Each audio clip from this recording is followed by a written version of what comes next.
Kita akan membincangkan tentang COVID-19 dan pasca banjir usahawan bangkit bersama dengan saya. Saya kenalkan iaitu Encik Syahidan Hashim selaku usahawan yang sebelum ini beliau berkecimpung dalam bidang perniagaan, iaitu kalau kita boleh kongsikan sedikit adalah berkenaan dengan printing ataupun mungkin juga menghasilkan event-event untuk sesebuah syarikat dan sebagainya.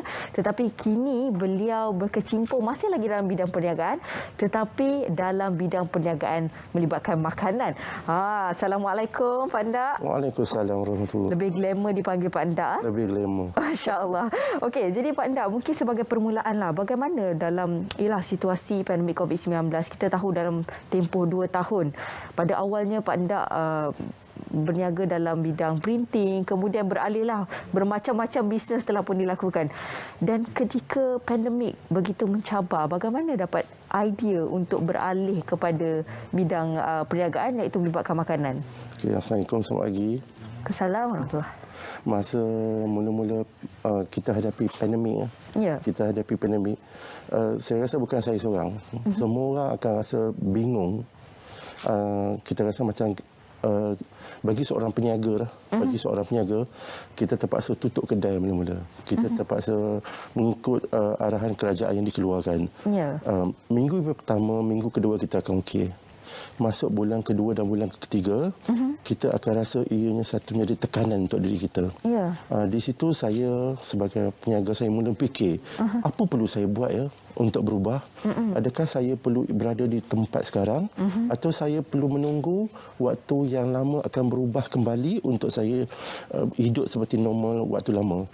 Tapi bagi saya rasa kalau saya tunggu juga waktu tu, saya akan habis. Betul. Sebab kita tak nampak sinarnya lagi. Saya tak nampak sinar dan saya mula fikir kalau saya tak bertindak waktu itu, saya sebenarnya akan tenggelam bersama COVID. Akan dalam situasi dan masa ni. Jadi apa yang perlu buat, saya mulalah memikir macam mana saya nak buat, apa perlu saya buat, apa permulaan yang perlu saya buat, kerugian macam mana yang saya akan alami kalau saya terus bertindak. Dan saya tengok keadaan masa tu memang terlalu stres untuk saya terpaksa menanggung kadar sewa, staf yang ada, perniagaan. Kita sebelum ni hidup dalam waktu normal, tiba-tiba kita kena duduk dalam waktu yang tidak normal. Apa perlu kita buat? Betul. Apa perlu kita buat dengan pekerja yang tak boleh bekerja dalam keadaan yang waktu normal? Semua itu satu hadapi sangat-sangat besar bagi seorang peniaga. Dan pastinya semua terbatas, daripada segi income pun sangat-sangat terbatas. Dari segi sewa kedai, bayar gaji staf, semua perlu berterusan, tetapi income untuk company itu tak ada kan. Jadi itu antara cabaran besar utamalah bagi peniaga semua di luar sana, termasuklah Pak Ndak sendiri. Betul. Dan kemudian macam mana nak beralih, walaupun peniaga nak beralih bidang tu kan, sebab daripada bidang printing kepada bidang makanan, pastinya sukar daripada segi kos sendiri. Dah ada kerugian dari segi barang-barangan untuk printing sebagainya, itu melibatkan kos yang besar. Jadi mungkin boleh kongsi sedikitlah kerugian ketika pandemik itu. Lebih kurang berapa Pak Ndak? Terus terang saya bercakap, Okey. kerugian yang saya habis di masa pandemik hampir RM500,000. Allahu Akbar. Hilang macam tu saja. Tidak termasuk barangan yang saya dah buat yang saya tak boleh nak jual. Saya agak tidak bernasib baik sebab saya masa tu pergi ke China, beli stok yang sangat banyak. Balik saja kita kena lockdown. Saya beli barang baru untuk saya niaga RM250,000 masa tu. Allahu Akbar. Dan saya tak boleh nak jual. Saya boleh cakap apa perlu saya buat. Dan sebenarnya kalau saya masih lagi fikir nak jual, saya akan habis. Saya akan habis. Dan saya mula fikir ini cabaran saya. Ini cabaran saya di alam masa baru. Apa perlu saya buat? Dan Allah bagi saya lah. Saya hanya meminta pada Allah dan saya terus berusaha. Saya rasa ini adalah mungkin kita perlu berubah. Kita perlu berubah untuk bertindak. Kalau nak menangis tu saya cakap, mana ada peniaga yang tak menangis? Terus terang saya kata, saya adalah satu-satunya peniaga yang saya boleh cakap saya menangis. Saya menangis untuk saya minta pertolongan. Kita nak minta pertolongan pada siapa? Tak boleh dah cakap tu. Betul. Bagi saya, apa yang saya buat sebelum ini seolah-olah macam gelap masa depan. Dan saya perlu berubah. Saya bercakap pada sahabat-sahabat saya juga. Kalau kamu tidak mahu melakukan perubahan, kamu berada di sekarang, kamu akan tenggelam. Betul. Saya cakap dengan dia. Betul.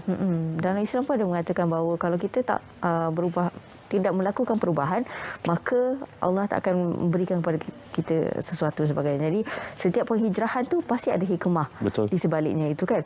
Jadi mungkin bila beralih ke bidang perniagaan, modal untuk mulakan semula pasti melibatkan modal yang ialah perlu ada modal sebab dah kerugian 250,000 dan kemudian melibatkan secara totalnya adalah setengah juta. Itu merupakan satu wang yang cukup besar nilainya. Dan kemudian nak beralih kepada perniagaan juga memerlukan wang juga. Macam mana Pak nak dapatkan modal untuk mula daripada bawah? Saya ambil peluang bila masa pandemik ni. Saya dah tahu bisnes yang sangat bagus dan keperluan yang sangat-sangat diperlu ialah makanan. Makanan. Saya dah tahu di penghujung kita makanan itu sangat perlu. Dan saya memulakan bisnes makanan di kedai cara kecil-kecilan dan saya juga mulakan bisnes makanan online. Online saya ada kecil-kecilan juga. Saya buat, saya gunakan sistem apa yang ada. Saya cuba. Saya cuba tanpa saya rasa saya akan gagal. Itu yang perlu kita tanam pada semua peniaga. Betul. Kita kena cuba tanpa rasa kita gagal dan kita tidak ada. Saya tak ada langsung ada perasaan patah semangat. Yang saya rasa saya perlu berjaya untuk keluarga saya. Saya perlu berjaya untuk pekerja-pekerja saya. Saya fikir kalau saya tak makan, apa akan berlaku pada pekerja-pekerja saya. Kalau saya tak makan, apa berlaku pada pekerja-pekerja saya. Yang itu saya fikir. Dan saya mulakan perniagaan makanan secara kecil-kecilan dulu. Dan staf Pandak masih lagi bersama Pandak? Alhamdulillah, masa tu staf saya lama bantu. Saya panggil staf saya cakap dengan dia, kalau kita tak buat perubahan, kalau kita tak duduk, kita tak berubah, kalau kita rasa masih lagi nak duduk di kerusi yang empuk, kita tidak akan saya kata zaman dalam masa sekejap ni, saya kata kita tak boleh nak survive untuk hidup. Dan kita rasa kita perlu buat, saya cakap dengan tu.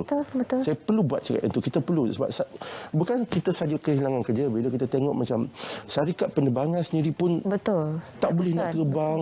Cakap tu. Tak boleh nak terbang, saya kata dengan tu. Jadi apa perlu kita buat? Kita perlu berubah, saya kata. Kita perlu berubah. Semangat kena ada. Ada juga pekerja saya yang rasa macam susah nak menerima perubahan. Ada. Cakap tu sebab masing-masing dia kata sebenarnya saya perlu cakap, saya perlu buang sikap ego diri dalam hidup kita. Itu yang utama kan? Itu yang utama. Bila kita buang sikap ego diri dalam hidup kita, bila kita rasa kita perlu berjaya, kita akan berjaya. Yang paling penting adalah buang ego kita. Perlu ada tanamkan sifat ingin belajar ataupun ingin berbuat sesuatu kan.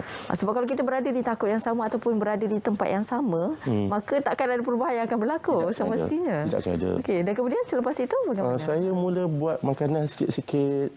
Lepas tu saya jual barangan online, sikit-sikit makanan. Saya cuba, alhamdulillah, ini satu kelebihan yang ada pada diri saya. Saya kecil-kecil dulu mak saya ajar memasak. Alhamdulillah. Saya fikir balik, rupanya apa yang mak saya buat dengan saya ni ialah satu masa depan saya yang saya tak tahu. Nampak tak? Betul? Masa saya umur 7, 8, 9, 10 tahun dulu, mak saya ajar masak. Walaupun mak saya dah tak ada dah. Tapi saya gunakan ilmu ini untuk sekarang. Perniagaan saya tu daripada kecil, alhamdulillah, dah jadi makin besar. Saya mula buat FB. Puncanya ni, Pak Nak ni glamour. Pak Nak ni terkenal melalui jual makanan dalam FB lah. Saya buat satu page dapur anda. Masa tu follower saya baru ada dalam 80 orang je. Masa pandemik itu, 80 orang, 90 orang. Saya tak tahu apa yang saya buat itu betul ke tak betul, tapi saya cuba. Kita cuba. Betul. Betul. Tapi apa yang saya dapat, dalam masa sekejap tiba-tiba dah perniagaan saya ni berkembang dan follower saya menjadi hampir dekat 200,000 orang. Masya Allah. Saya sendiri pun terkejut apa benda yang saya buat.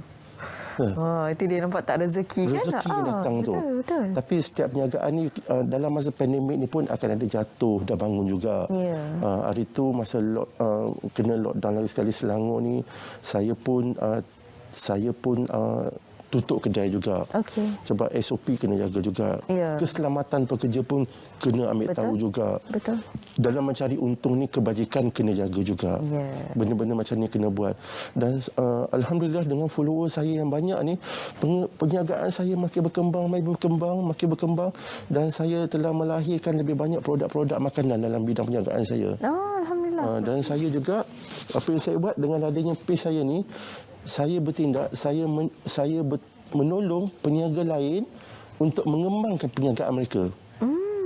Itu kebajikan yang saya buat. Sebab saya tahu kesusahan saya ni, kesusahan semua orang ni sama. Semua peniaga akan hadapi kesusahan sekarang. Betul.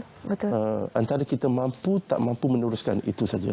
Ya, betul. Dan saya yakin dan juga pasti nak melakukan perubahan tu perlukan ada mindset yang betul lah, yang tepat kan, dan selari dengan niat kita. Maksudnya macam Pak Endak sendiri ada menjaga kebajikan staf, memastikan sebagai seorang ketua untuk pastikan bisnes kita berjaya, dapat membantulah staf dan juga orang-orang lain. Dan sedikitlah kata nasihat kepada peniaga-peniaga di luar sana yang mungkin takut untuk bertindak. Sebab sekarang ni kalau kita nak melakukan perubahan tu pasti ada risiko, Pak Endak. Mungkin boleh memberi sedikit kata-kata nasihat kepada usahawan luar sana untuk kita, ialah dalam keadaan sekarang ini perlu untuk melakukan perubahan demi kebaikan diri dan juga orang yang berada di berdekatan kita, khususnya pekerja kita. Betul. Silakan.